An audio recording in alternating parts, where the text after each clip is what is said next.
James Marshall. Jim, that's the line.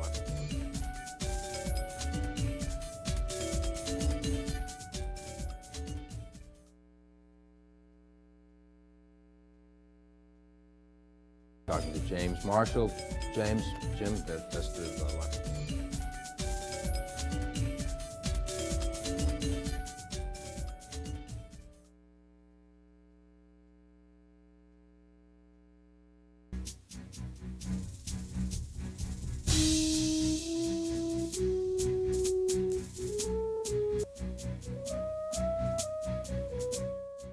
Welcome to Politics Today. I'm John J. Fahey. A very, very important program tonight. We invite you to sit back and spend the next 1 hour with us as we have a very special presentation for all of our viewers here who are watching us on Comcast, Channel 23 here in Boston, and a special welcome to all of you who are watching on RCN, Channel 83 here in Boston, and a very special welcome to all of you who are watching us on the World Wide Web. It's a very special program tonight, and I'm glad that you're able to join us. We also are taking phone calls tonight, so I'll give you our phone number so you can put that next to you and give us a call during the next hour. We'd like to hear from you about your comments, your concerns, and your questions about what we're going to talk about tonight. Our number here on Politics Today is 617-708-3280, 617-708-3280. Now, I mentioned we had a special program tonight, and I have a very special guest. James P. Marshall joins us, and Jim has written a book. He's going to talk about the book, and the book is about the civil rights era, about civil rights here in the United States, the story of the Mississippi Civil Rights Movement, 1960 to 1965. And that's an encompassing subject, I understand, but Jim will tell us a little more about that, and we also have a presentation that we think that you'll also enjoy watching. It's a very educational program tonight, and we welcome your comments and your questions. 617-708-3280. Jim, welcome to the program. Always a pleasure to meet with you and talk to you.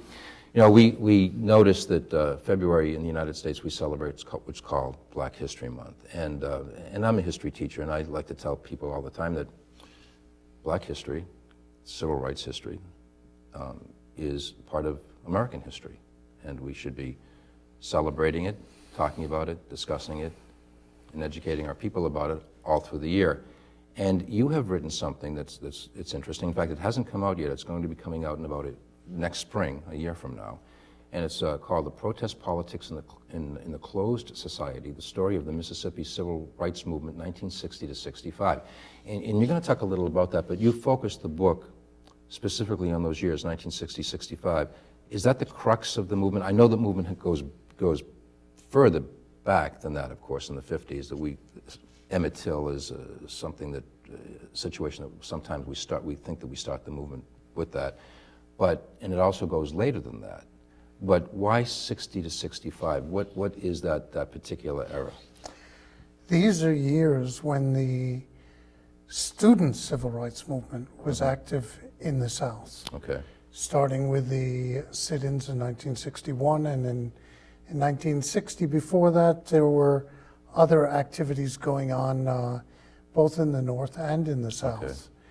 Okay. In Mississippi, it's necessary to look from 1960 because that's when the student movement first entered the state.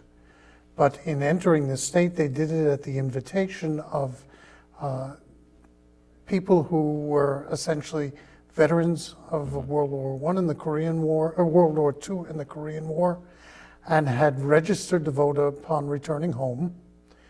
And in '54, there started a resurgence of lynchings in the state of Mississippi in particular, leading up to the lynching of Emmett Till in 1965. Mm-hmm.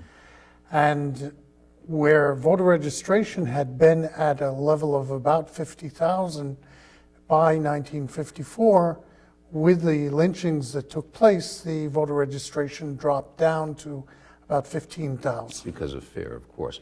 So we look at like the Woolworths protest, the Freedom Riders. We're looking at young people and their involvement with this, and this took place primarily between 1960 and 65. And that, of course, is what many people see when they look at the civil rights movement. These are the people that actually served as, not as impetus for the movement itself, but certainly had a lot to do with moving it forward. Yes, and they got together with the leaders who had been there before, who gave names of young people in the state of Mississippi. And these people from the Student Nonviolent Coordinating Committee and CORE and the NAACP Youth Movement got together, trained the young people. The young people came out, they had already, as a result of the Freedom Rides and the imprisonment of hundreds of people in Parchman Penitentiary in '61, they looked at all civil rights workers as freedom riders. Now, in May of this year, the sit-in movement is going to be celebrated in a conference in Chicago, and many, many of the freedom riders are going to be on Oprah Winfrey's show in May. Now, the difference between what I write about and what the freedom rides were about, which had to do, they took place in '61. Also, the sit-ins took place in 1961. 1960 was the 50th anniversary of the Student Nonviolent Coordinating Committee, which was formed as a result of the sit-ins. And those were what were called direct action.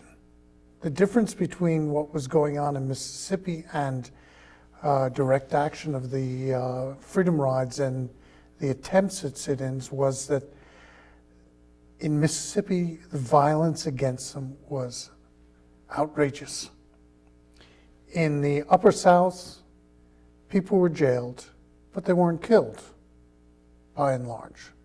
In Mississippi, direct action didn't work. People were killed. They were killed on numerous occasions and not always known to the movement.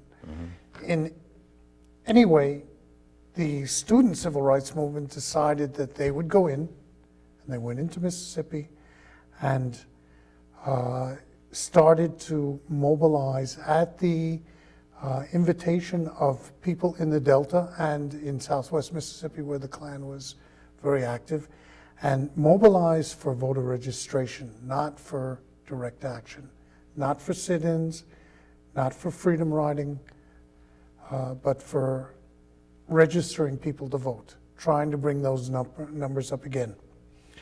Now, to go back, the title of this book is the Protest Politics in the Closed Society. Why the closed society? When Meredith enrolled in Ole Miss, a professor there, James Silver, wrote a book called The Closed Society, saying that essentially Mississippi was a police state, a closed society where there was no freedom for anybody of color to do anything that they felt was jeopardizing the white power structure. This book is, as you had mentioned, going to be out next spring. Louisiana State University Press is going to be publishing it. They are one of the most important academic presses for Southern history. And I'm very, very happy. I've been working on this since 1965. In 1963, I was involved in something I'll talk about a little later, which was the Freedom Vote, but I coordinated all of the news stories coming out of Mississippi. That's what I was going to ask you, because you've done obviously an extensive amount of research on this, and it's a major project that you were involved with for many, many years. Why this project? Or what is your involvement with this originally? My involvement originally is that there was a group of 80 students from Yale and Stanford universities that were asked to participate in what was called the Freedom Vote in the fall of 1963. And stories were not escaping from Mississippi. There was what we would call a press blackout. And I was involved on the other end up at Yale in getting those stories out of Mississippi. And that sort of goes along with the closed society that we're talking about too. Yes, very definitely. When you look at how stories get out of any particular place, you look at the wire services.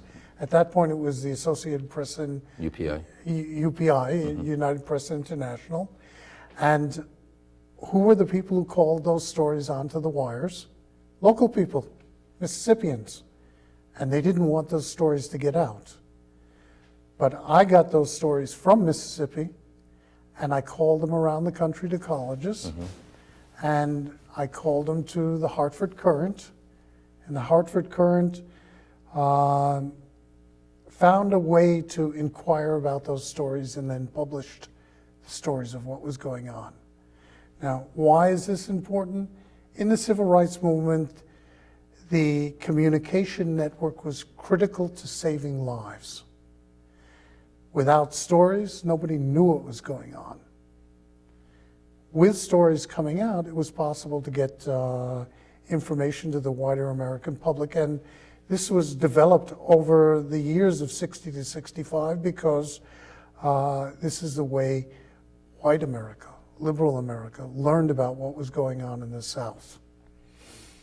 Now, during the slides that I'm going to show you, there are some of the pictures were taken by Danny Lyon, who was a movement photographer, and he produced a book which will appear in the bibliography at the end of this talk.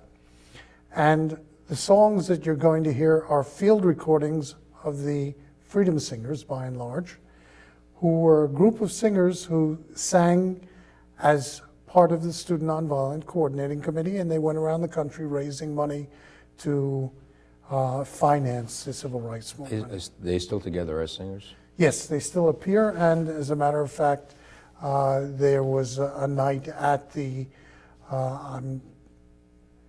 same year as President Obama's inauguration where the Freedom Singers sung at the White House.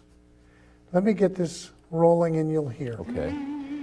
This picture is of a Mississippi Highway patrolman. The local police and the Mississippi Highway Patrol and the Klan worked hand in glove. And this is a poster that Danny shot. He's asking the question, is he protecting you? Well, we know he wasn't protecting the civil rights workers. And this is a chant, freedom now. Help make Mississippi part of the USA. There was the truly deep belief that Mississippi wasn't part of the United States. The freedoms that you think of just didn't exist there for people of color. This is a shack up in the Delta. Now, and this is how people actually lived in this particular area. Actually, just try to imagine about 5 feet deep of alluvial soil, Yep. black, that produced cotton for the entire world. And people were slaves on that land, and afterwards they were sharecroppers. Up until the 60s, they were harvesting these crops and cleaning up afterwards and getting a total of $3 a day. When the civil rights movement came in, the planters in the Delta began to mechanize the picking of cotton. And what did they do if somebody wanted to register to vote? Because this is what the movement was trying to do. They threw them off the land. And one of the organizations set up by the state of Mississippi was the White Citizens Council that Haley Barbour has said, well, they were all right. There was no problem where he was from, Yazoo County. They published the names of every single person who tried to register to vote. So that information was out there in the public domain. Yeah, for 2 weeks.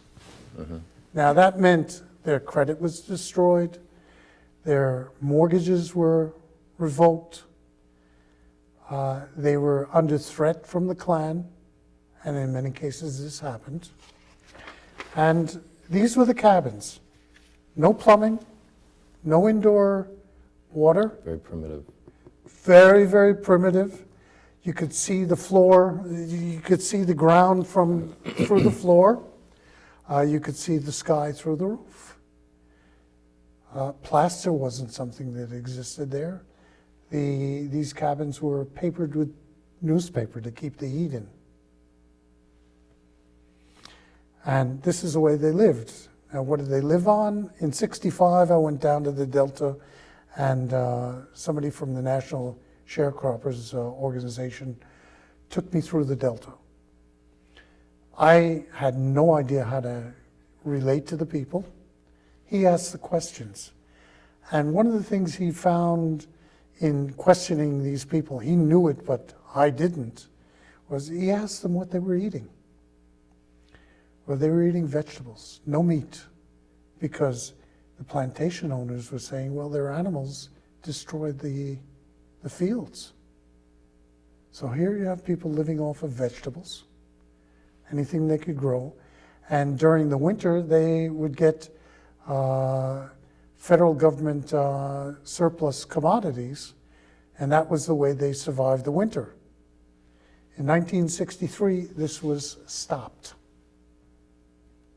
And the movement answered this by trucking in large quantities of food and clothing from the north. I'll get to that afterwards. If you look now, you're going to see what the Delta is. It's northwest Mississippi. The cotton economy there was incredible. The population was majority people of color. The poverty was incredibly bad. Mandatory education didn't exist. If children went to school, they went off-season when they weren't needed to pick cotton or clean up. Right. Everything was predicated upon the agriculture, I would imagine. Yeah. Now, what you see up now is a map. The darker counties, Right. which are largely the Delta, and then down in the Jackson area. Right. And let's see whether I can, no, I can't get that. But in the central west and central east, you have areas where there are dark counties, and then down in the southwest. This is where, after the student civil rights movement left Mississippi, black people still had a movement going. Now, I talk about 60 to 65. The student movement ends, but the local movement doesn't. It continues. It continues, and Mississippi has the highest number of African-American elected officials of any state in the United States. In addition, if you see the counties which are with polka dots on them, Right. they are where there was some activity. All the white counties, no civil rights activity. Now, I mentioned Governor Barber, who's going to be running for President. as a Republican. Yazoo County is his county. We were warned never to go near there. Not day, not night, that it was dangerous. And when I say dangerous, your life was in jeopardy if you got caught there. No questions whatsoever. Below Yazoo County is Madison County. Now, when I was down in Mississippi 2 weeks ago, I talked to people from Madison County, which has a high percentage of black farmers who own their own land. And apparently a lot of people are moving out of Jackson, which is to the south and west of Madison County. You cannot, there's a curfew there. If you are a person of color and you drive at night after sundown in Madison County, you will be sure to be stopped by the police. It's totally predicated on color. Yes. Not even a question of profiling. Totally predicated on color. Poverty remains in Mississippi incredibly bad. It's of the 2 or 3 states in the country which are the poorest. And the educational level literacy level is Yes. quite high, I would imagine, Yeah. as well. Now, this is Southwest Mississippi in 1962. In 61 in the fall, the student civil rights movement came to Macomb in Southwest Mississippi. Right. The students in the high school in Macomb decided they were going to conduct sit-ins and marched on City Hall. 195 of them were arrested, and their parents bailed them out. But in order to go back to school, they had to sign a pledge that they would not demonstrate any longer. 85 of them refused to sign the pledge. And the SNCC people who were there began what was a freedom school back in 1961. There were freedom schools in 1964, but the first freedom school took place in 1961 in Macomb, Mississippi. And what the movement did is it took these 85 students or so up to Jackson and enrolled them in a junior college, and they got their education up there. They did not go back to Macomb. Unfortunately, the movement hadn't learned a lesson it learned in 1963. The movement moved out of Macomb, went up to Jackson for the winter, and didn't go back until the summer of 1964. This particular page from the Student Voice, which was the SNCC newspaper, they had their own newspaper because the newspapers, except for big events, weren't telling stories of what was going on. Important, pivotal for communications, definitely. So this is the SNCC staffers, among them a white, Bob Zellner, and Bob Moses, and others were put on trial in that area, in Magnolia, Mississippi, which is in the Southwest, in the spring of 1962.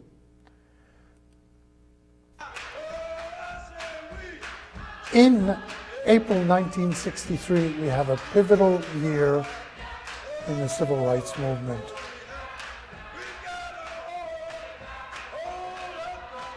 Freedom banner.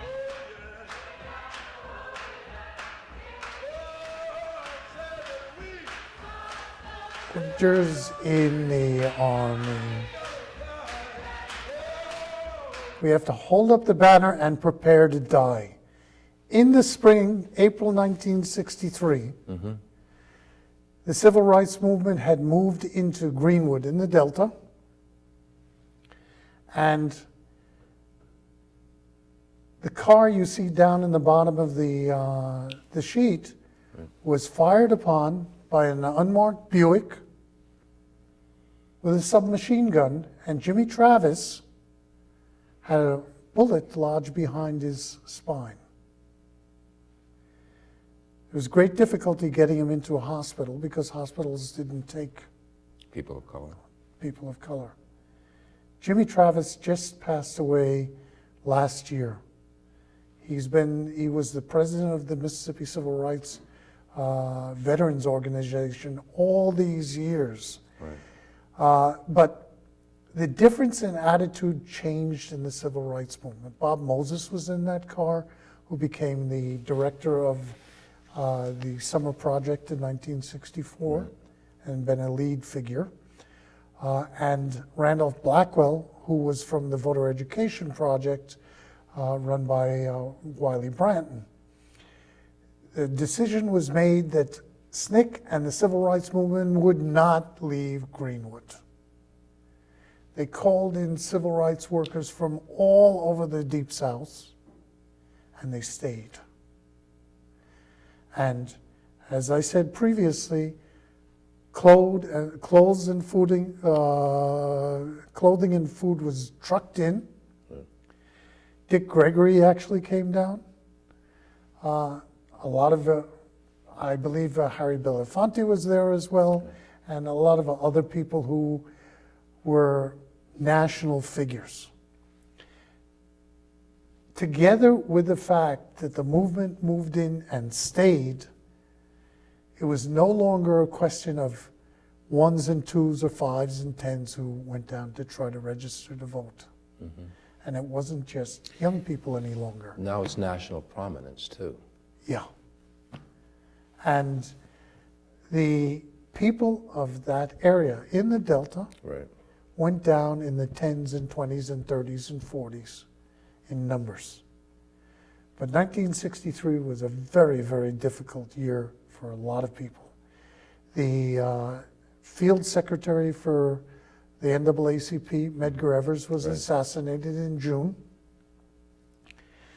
In the summer, in August, you have the March on Washington, which I'll get to in a moment. And in November, you have... Assassination of President Kennedy. Yeah. All of this, all together, all around the issues of civil rights. And this is from the March on Washington. Ain't gonna let no one turn me round. That was in August of 1963. Yeah. W.E.B. Du Bois died the night before the speech. And this is when Martin Luther King gave his famous speech. I have a dream. I have a dream. Now, if you see the text there, text of Lewis's speech in Washington, at the March on Washington. John Lewis was the chairman of the Student Nonviolent Coordinating Committee. Right. He wanted to ask the question at the march, which side the federal government was on. Right.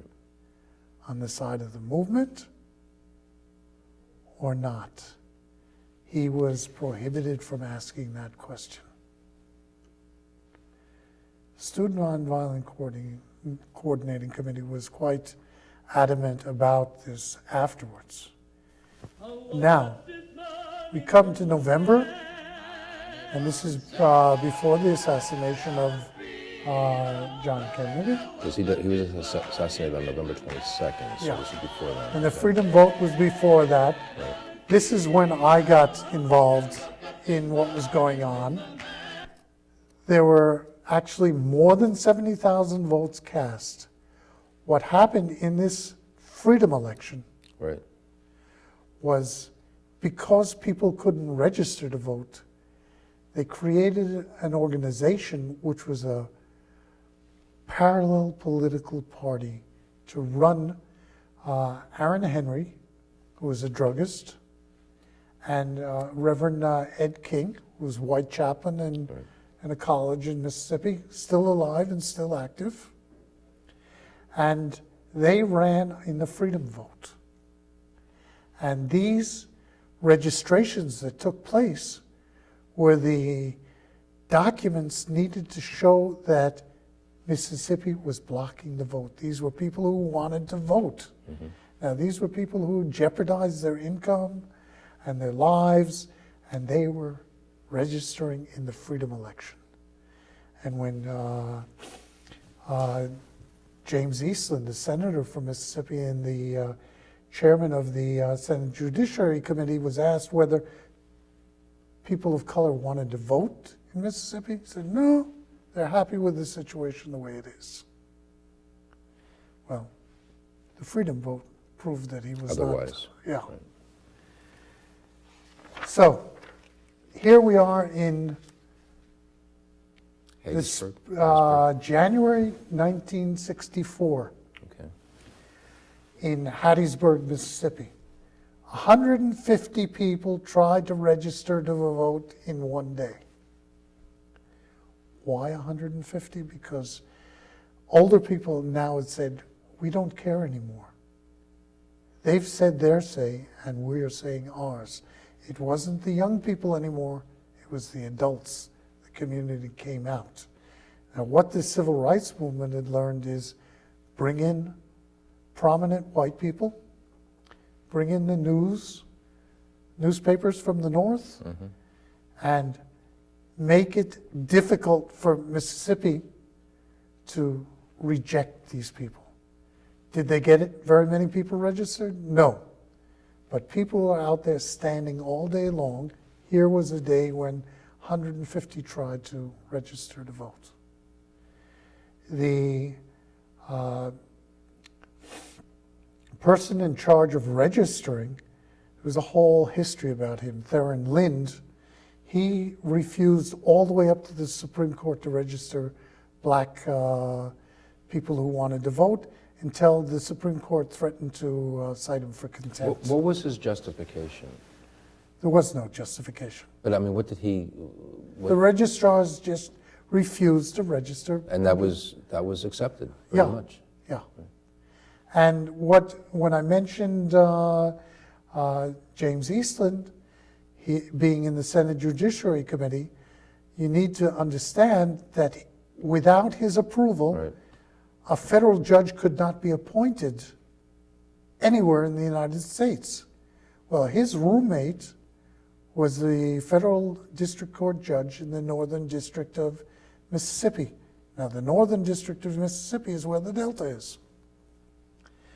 And the only way he was overcome was to get cases transferred to the Federal Court of Appeals. They couldn't get him to approve of anything.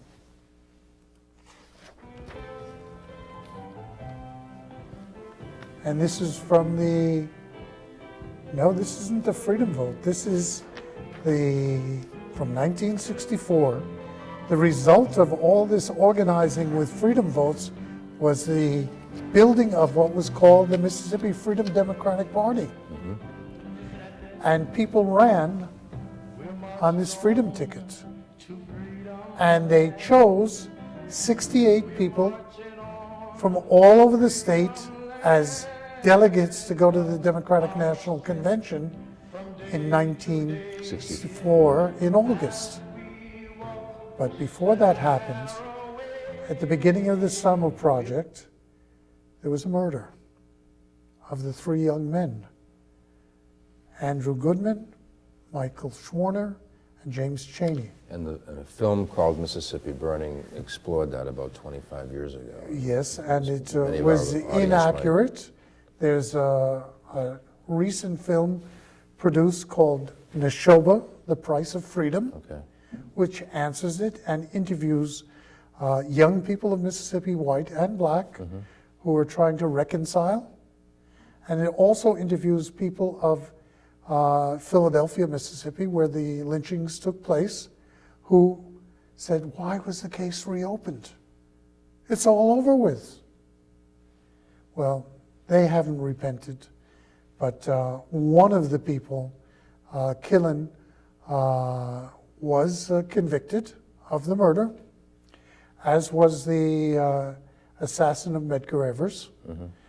And that film, Neshoba, The Price of Freedom, interviews Killen, who to this day refuses to admit. Older people in Mississippi have not really gotten, at least in the most difficult areas, they haven't really accepted what has happened. Things have changed. Lynching doesn't take place to the same degree. I'm not sure whether it still exists or not, but people live in brutal poverty. And then this is from... These are the three who were lynched. Yes. And they were lynched in the beginning of June, at the beginning of the summer project. Goodman was from New York, if I'm not mistaken. Yes, and so was Schwerner. Now,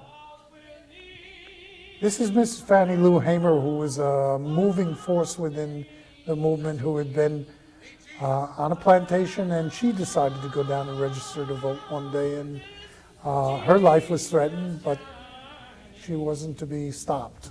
Mm-hmm. She's singing this at the funeral of Andrew Goodman in New York. And the student voice juxtaposes the funeral with the Democratic National Convention. Democratic Convention faces showdown, where the Mississippi Freedom Democratic Party almost won the possibility of seating people at the convention. Delegates. Yeah. Delegates, yeah. Now, if you look here, you have the 5 congressional districts of Mississippi. And the Northwest District is the 2nd congressional district, which includes the Delta. Delta, okay. The Delta was majority black. Mm-hmm. But in 1966, after the Voting Rights Act of 1965, Mm-hmm. blacks had the possibility of electing a congressman. Now, who was the congressman there? Jamie Whitten. Jamie Whitten was the chairman of the Agricultural Subcommittee of the House of Representatives. Now, I said cotton was the main staple coming out of the Delta. Right. As the chairman of the subcommittee for allotments, agricultural allotments, he determined who got what. And he was from the Delta. To tell you a little bit more about the Delta, which is very, very interesting as far as I look at it, James Eastland was also from the Delta. His plantation in Sunflower was in the center of the Delta, and his plantation was surrounded Parchman Penitentiary, the state penitentiary of Mississippi. Mm-hmm. Totally surrounded it. And he used prison labor to harvest his cotton crops. It's unbelievable to me, till today, that he would do something like this.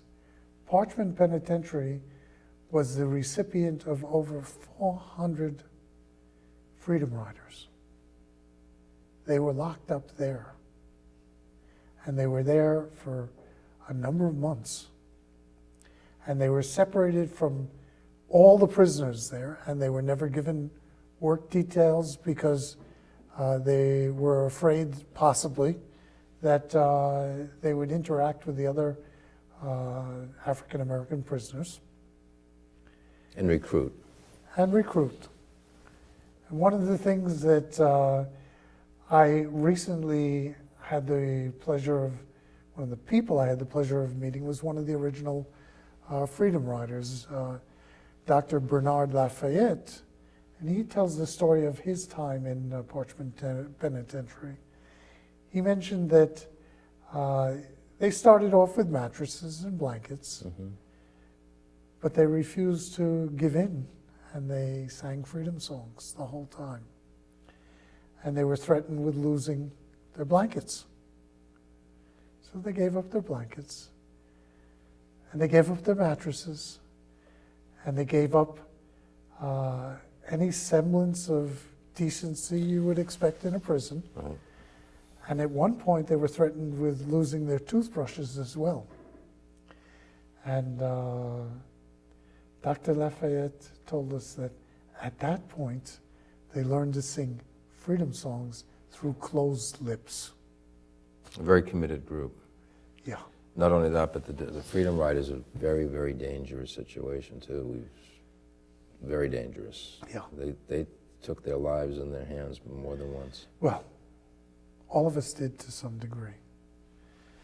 I mean, by 1965, I was already writing about my experiences, but I want to show you something here with the congressional districts. Okay. I'll go to the next slide, and you'll see what happened. And this is 1966. Yeah. The Delta, the 2nd congressional district, was divided in 3. And the reason for this was the black majority disappeared in all 3 counties. They gerrymandered it. Gerrymandered the district. And this happened throughout the state. If it meant electing superintendents, they made them non-elective. if it meant anything that would lead to black people gaining office, they changed the rules.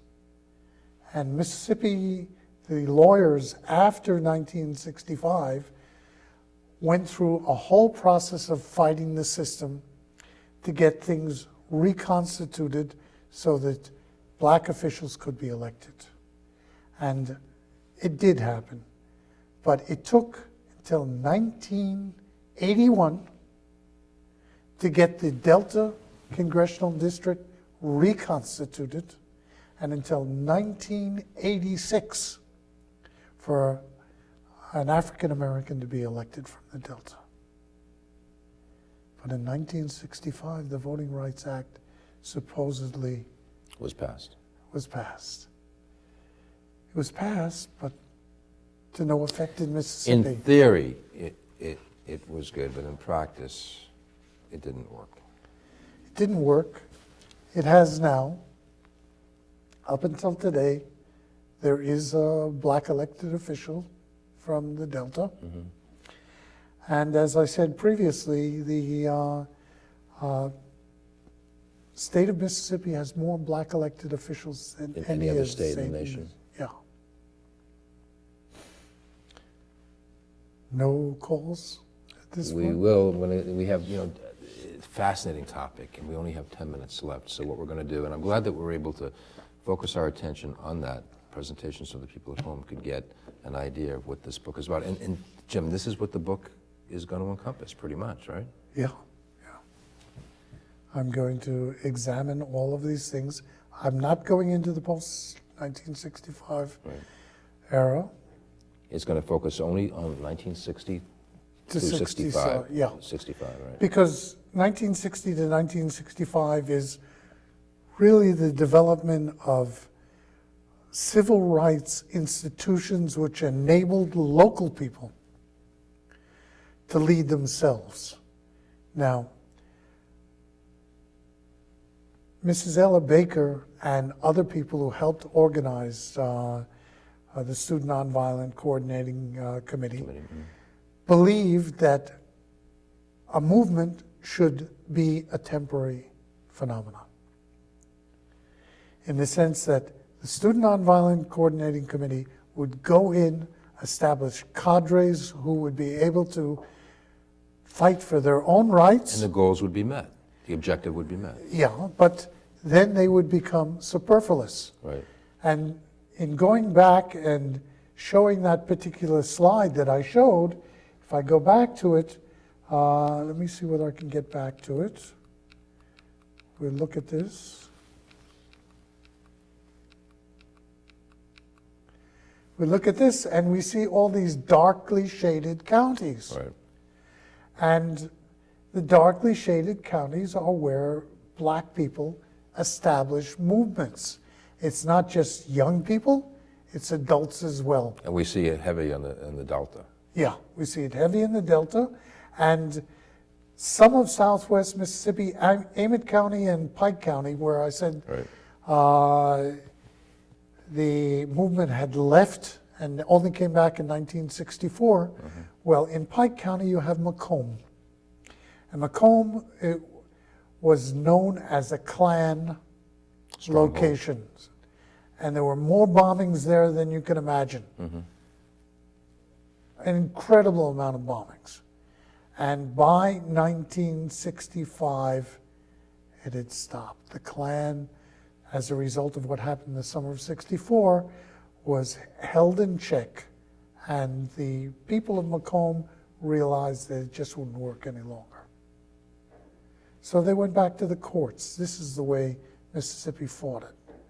When the student movement left Mississippi, they went back into the legislature and changed the laws in order to overcome the movement. You have some more questions for me? Well, our audience may, 617-708-3280. Give us a call, 617-708-3280. We're speaking with Jim Marshall.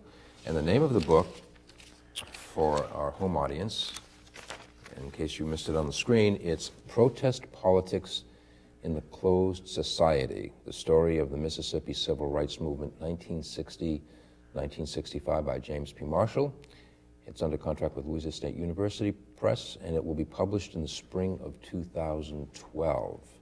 And are you still working on the book, or is it almost finished? The book itself is now sitting with readers and then with editors, and then I'll get it back to work on the galleys and do the index.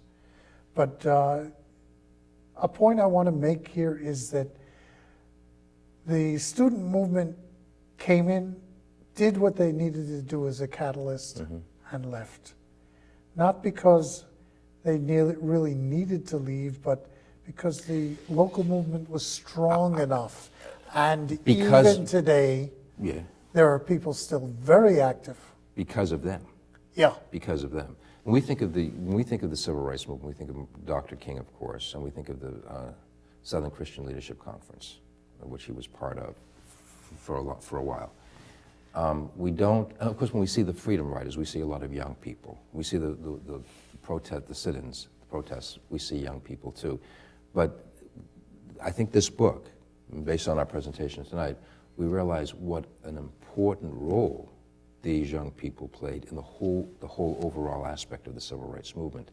And it was within this period, 1960, 1965, we see 1964, 1965, the Civil Rights Act being passed and the Voting Rights Acts being passed, 64, 65 under the Johnson administration. And I think that your book brings this out. I mean, the importance of the young people in this movement. And it's not just the young people here. It set an example for the entire world. I mean, you get your free speech movement, you get the women's lib movement, right. You get the movement of young people against the war in Vietnam, right. And you get revolutions in Europe, the Velvet Revolution in Czechoslovakia. Which are young many college-age students involved with that. And elders came out afterwards. Right. This has happened now in the Mideast. We see this now. We do have a call. Can we have your question, please? Yes. I like your topic there. I'm listening to it, and I like your research there. I want to thank you for that. I'm really getting some good information from you. And I'd like to know, where were these students mostly came from? The North? You know, because as you were speaking, I know you said it was the freedom fighters, freedom riders were students. Were these students basically from the North going to the South? Or were these Southern students themselves? Thank you for that question. Good question. First of all, many of the staffers for the Student Nonviolent Coordinating Committee were from the southern campuses, southern black campuses. Julian Bond was one from Atlanta, but there were many more from the southern campuses. Marion Barry was from Nashville, from Fisk University, and it goes on and on. These were people who had been involved in the sit-ins and the freedom rides. They were from the South, they weren't from the North. Afterwards, after things got going, there were Northerners who got involved. Normally in Mississippi, groups like mine from Yale and Stanford didn't come into the South. We saw a lot of the people coming down to the South from the North in the Montgomery Selma marches and the March on Washington. We saw a lot of people participating in that. Yeah, and I was in Selma and Montgomery as well. But I was there, like many people, I was there to do what I was told to do. I wasn't there to lead. I was only another participant doing what I believed in. Okay, 617-708-3280. I don't think we have too much time, so if you're home and you'd like to call in, ask Jim a question about what we talked about tonight, 617-708-3280. I hope that you have a chance when you do your public relations tour, that you're able to go into some of the colleges, the universities that we have, because I think this is a fascinating topic that many young people, because it's a lot about young people too, would find it interesting. I believe that's the case, and I've made a few presentations, but they're more informal than formal. This is the first time I'm doing it in this sort of forum. Well, that's good. I mean, informal, formal. And now, what are you doing? Do you lecture about this topic? If somebody wanted to contact you, and people are watching the program tonight and saying, well, I'd like to contact Jim about this, or I have a question about this, or I'd maybe like to hear him give a talk, or is there a website I can go to? If I'm interested in the book when it does come out, how do I know about it? Is there some place, cyberspace or whatever, could people contact you if they were interested? Yes, there's a website, Veterans of the Civil Rights Movement, vetcrm.org.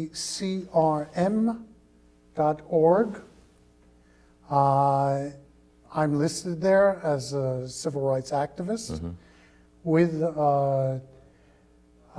an email address, and I am contactable, and certainly in the Boston area I would love to make presentations, speak with students. I'm after teaching for 18 years in the classroom, I'm more into the Socratic method of teaching. I like interchange with students. I answer questions rather than lecturing. I don't like to lecture that much. What are some of the questions that many of our young people ask you? Being part of like yourself, actually having firsthand knowledge, experience within this movement. Well, one of the questions they ask when they look at my skin, they say, well, did you go to help someone? I said, no. I was raised to believe in civil liberties and civil rights. And that's why you feel so strongly about the topic. Yes. I did it not to help, but to stand up for what I believed in and what I was educated to believe in. And I mentioned earlier that in the 50s I was a product of interracial, interethnic, and interreligious camps during the summer. And if you remember the 50s were the time of UAC and the House on Un-American Activities. Well, I don't remember that, but we're talking about the Joe McCarthy era and the Red Scare, if you will. Yeah.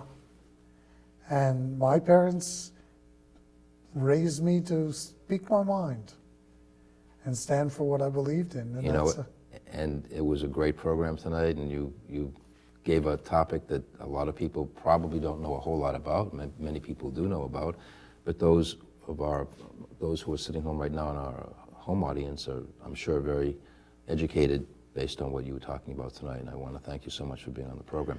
Now, if we only have a minute left. I want to put this up 1 second. Because I know a lot of people helped you with this, and a lot of people gave your permission to have some of our information tonight, and would you like to say something about that? Before I say something about this, I want you to hear this, because the first song that was sung was the anthem of the Mississippi Civil Rights Movement. This, though, is the anthem of freedom movements throughout the world. And this is why it ties people together. You have to fight. You have to go on. This is something that tied people together in the movement constantly, song, particularly the night before very difficult events that were going to take place.